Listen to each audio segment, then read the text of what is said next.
Hello there, Seraphim17 once again. This is my Hitman 2, Master Difficulty, Suit Only, Silent Assassin, Wire Only, no KOs. This is the Ark Society, and this is the final mission of the game. This is the mission that a lot of players are dubbing the toughest mission. And they're probably true.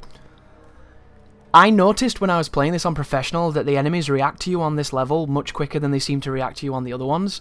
I have absolutely no idea why that is, and I don't know if it's just placebo and I'm going insane. But if you felt that as well, please let me know in the comments, because I definitely felt like these guys were a lot more attentive and alert than some of the other missions have been. But the good news is, I have a really good strategy. And if you use a safety save here, this can become one of the easiest missions to record. Purely because how consistent the first strategy is. And on Professional, I had an even nicer strategy, but they put a camera up on an area that I couldn't get rid of, and I would have had to have done a really a circuitous route just to get rid of the cameras, to then go and get rid of the person, even though I could have got rid of her where the camera was, so it just wouldn't really work, and I didn't decide to do it. But I'm probably going to show it on my Professional videos, because I'm going to do a fun run as well. But if you move around the tall grass here, you can drop down onto this shelf. There's always that guy wandering about just over there. We're going to move past him, and we're going to move over to this next section. I walk past this girl. You don't have to, but sometimes it stops her reacting to you. And this is the kind of awkward bit. There's a lot of people here. Because Master increases people's awareness, and they see you a little quicker, crossing to the grass in front of you becomes kind of tough. It's actually the hardest part of this mission, other than the brick throw that we're going to do in a moment. So if you sit here and wait, the conversation between these two people will end. The guy on the left will move towards that girl that was behind me that I just passed. They will have a conversation, and then they will walk into the building to your right. After that happens, you want to turn to your left and throw a distraction behind the two guards perpetually looking forward. The moment they turn around, you want to run to the other patch of grass. If done correctly, people will see you, but they won't be alerted. It's not difficult, but it can be fiddly. And it revolves around patience too. You have to wait here for a considerable amount of time. I did try chucking a coin in that corridor, and then chucking a can behind me to do this a little quicker, and it works. But it's considerably more difficult to do that than it is to do the strategy I'm about to show you, so that's the reason why this one's the one in the video. But just be patient. And know that coming up there's going to be a camera that wasn't there before, so you're going to have to shoot a camera. The good news is, it's really easy to shoot because nobody reacts to you, which is very, very awesome. But here is our first target. I got really unfortunate here with the way that this synced up, but it does this a lot at the very beginning. A piece of advice I would give to people that don't mind resetting: go and kill the other Washington sister first, and then come back to this one, and then put the safety save before you throw the brick. If you do that, you'll be fine, and you won't have to worry about, this pattern that's happening right now.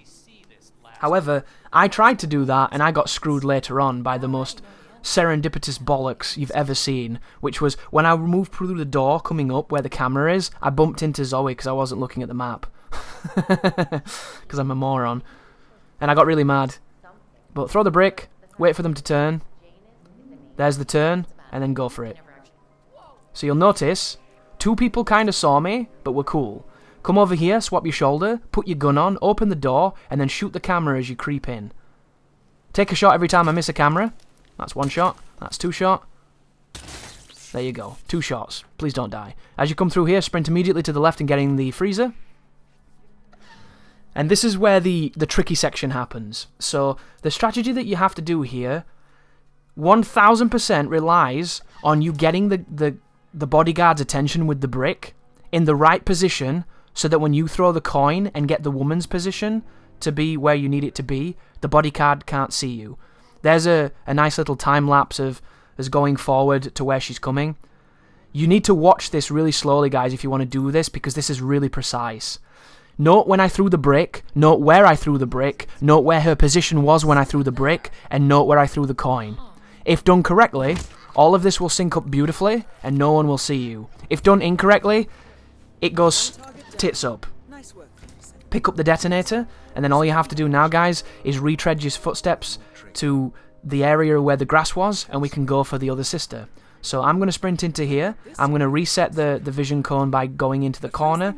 And now we have to throw another distraction to get back to that other patch of grass. So just wait for this dude that can't hold a shotgun correctly to pass you. I don't know what he's doing, dude. It looks like he's cupping its balls. It's hilarious. This can be a little hairy, this, because the throw you're going to do is not going to be the same throw unless you have better item than the coin. If you could pick up a baseball here and throw it way further, that'd be awesome, but it's just not how the game works, unfortunately. So I'm waiting for the guy in front of me to turn to his left. Oh, wow, I didn't even throw. Look at that. Interesting. That was a ballsy move just then. If you can do it like that, it means you can do it on the other way as well, which means you don't need to distract people to do that. But unfortunately, I got a T-1000 coming onto me, so she kind of saw me. But that's really good to know. I didn't even realise I did that. Hilarious. Just because to show how focused I was when I was doing this, you're going to see a very timid performance now, guys. Right now, I can run and climb up that pipe and get onto the sky bridge, but I'm not going to do it because I'm terrified that I'm going to bump into this guy. So instead, I'm waiting to see where he is. I could be peeking, but I don't want to risk it. And I don't want to risk it because I heard when I was recording this that this was the hardest mission, and I got this really quickly. But here he comes. Ironically enough, if I'd have been in the grass, he doesn't even move enough of a distance to spot me. So I could have moved much further forward, but nerves are a real thing for a player like me. Because I don't do this very often, and I'm looking forward to not doing it very often. Wait for him to turn around. It's unfortunate that I'm losing time, but I don't mind. This is all about being methodical, meticulous, taking your time, playing it safe, playing it smart. And then this pattern that's going to happen right now, guys, is wonderfully consistent. There is almost no reason at this point to make a mistake. The game will not fail you like it does in many other opportunities. The only thing I can think that you might fuck up is if you get spotted by the camera when you go around and get the girl, or if you don't put the coin in the right place and she doesn't see it. Those are the only two areas where this can go wrong. And if I can do it, you can do it, so don't worry about that. But just follow this path. This path is golden.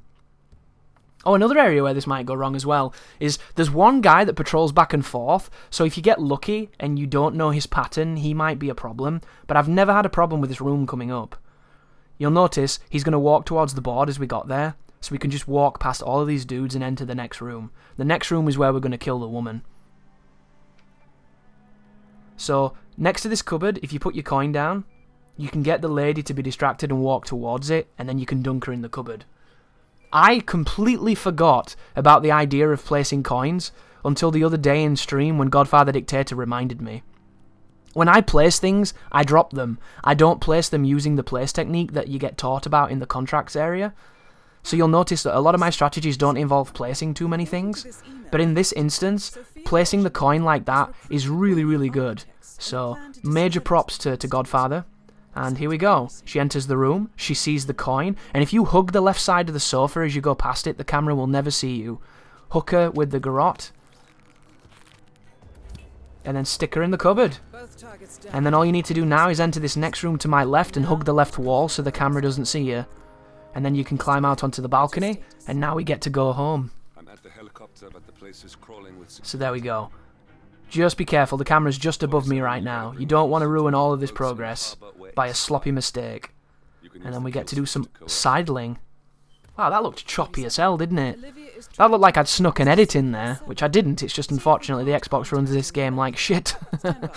Unless you're using the best box one. But climb across. We're going all the way to the left here, guys, and then we're going to be going down and going out back through a courtyard that leads to the bridge that we came in on. And it's a great strategy, but it can get a little bit hairy. However, if you do cover-to-cover movement, as well as, you know, moving with sprint, you can get through it without as many people taking note of you that they're going to take note of me. But it's just ironic, isn't it, that the dirtiest, filthiest, scummiest run is the one that's successful. I got some really clean run guys that were way better than this one, but they ended up messing up somewhere, which is just how it works. But coming down here, you can choose to either sprint or cover-to-cover. Cover-to-cover's safest, but there are times when you're in recovery frames where he won't move, where people are seeing you, because the cover system is straight up Kane and Lynch. So Do you notice how they're kind of still seeing me, but then they're kind of not? It's kind of a judgment call, but as long as you kind of wait it out, feel free to use distractions as well. You could throw something, that would work perfectly, but I wanted to kind of be as cavalier as possible, and then this happens. This is the part where I started getting really nervous just then. And then it's going to get quite nerve-wracking again. See him seeing me? Guy can see me, guy can see me, get on the pipe. As soon as you hear that noise, guys, go back to the pipe. Doesn't matter where the person is that can see you, as long as you're on that pipe, he tends to not be able to see you. And then just be careful here, because I end up doing the wrong thing, I think. The amount of times I try and climb pipes and scale and stuff, and he ends up doing the wrong thing is far too high.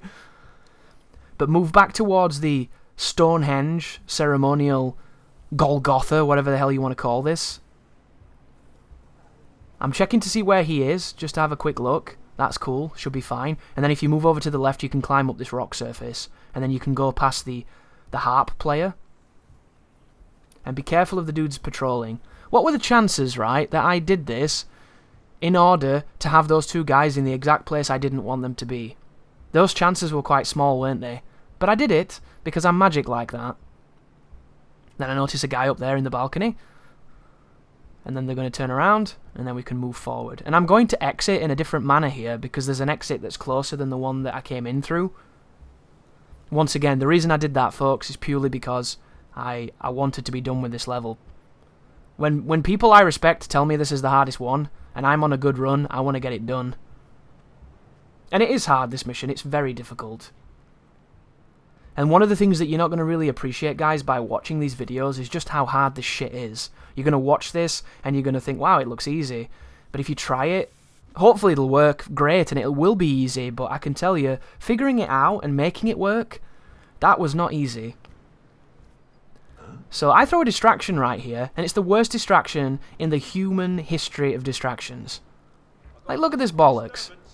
Nobody looks towards where the screwdriver went. It's like they want me to fail. That was the worst distraction ever. But there it was, guys. Power Player. Completed the Ark Society on Master Difficulty. There's all the stuff. Suit only. Silent Assassin. No evidence. 7 minutes in heaven. And then we're going to get all the extra detailed statistics. But that's my walkthrough, guys. My anti-walkthrough. The walkthrough that is so ridiculous to do, you probably won't even use the strategies, and you'll just use accidents and all the more efficient and better ways to do it. But I hope you enjoyed this eclectic-ass, ridiculous challenge run that I made, and I hope in some way you can get some piece of information that might help you in your own runs. But thank you for watching.